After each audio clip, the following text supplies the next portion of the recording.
Yo, what's shaking with it, y'all? You already know how it's going down, man. It's your motherfucking homie, Hizzle, Pesci, better known as J Hood and all that. And right now, you're checking out the Tales from the Hood vlog series, episode 2. Let's get straight into it. Look, man, I need everybody to make sure y'all go download my new project, S.E.L.F, the album, available on all digital streaming platforms. Go run that up for your boy, man. Certified Hood Classic, good quality music, you heard?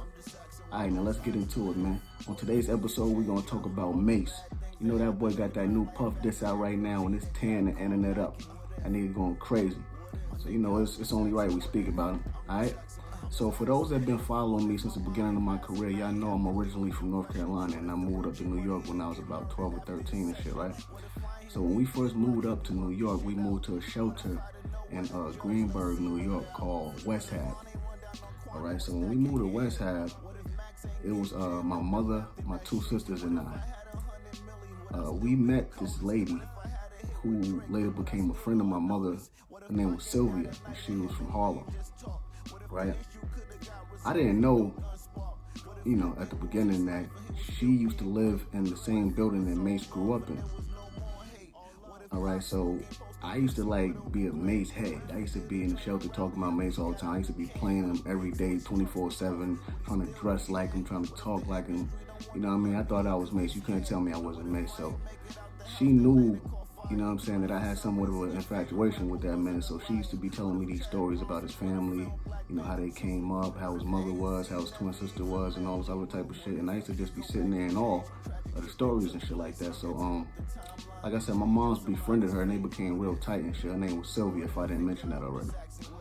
All right, so one day, she fucked around and told me where Mase's mother lived at, which was in Mount Vernon at the time on 10th Avenue. So when she told me that and gave me that information, I fucked around and took my demo to Mase's mother's house.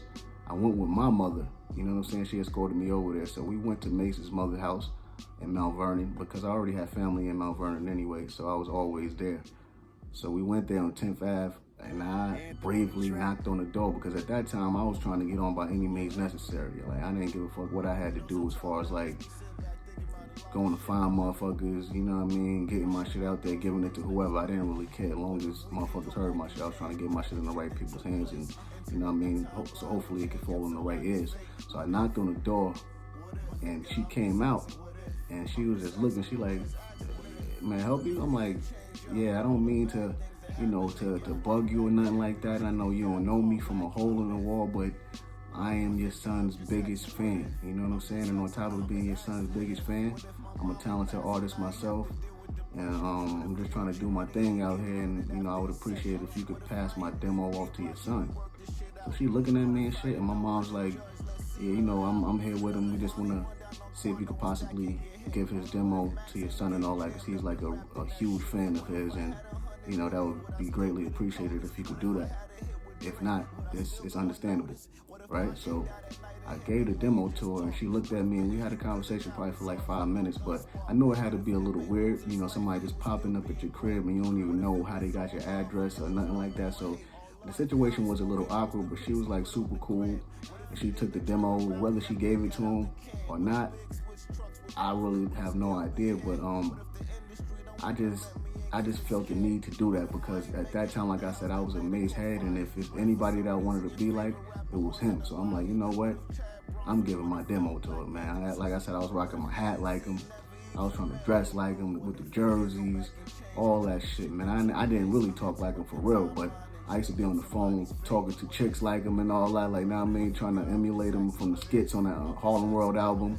You know what I'm saying? Like, all that type of shit. Now that I think about it, shit was hilarious, but you know, I guess we all go through them little phases and shit like that. But that was like a real funny time, and it just showed the dedication that I had to getting on, and I just wanted to share it with you guys. You heard?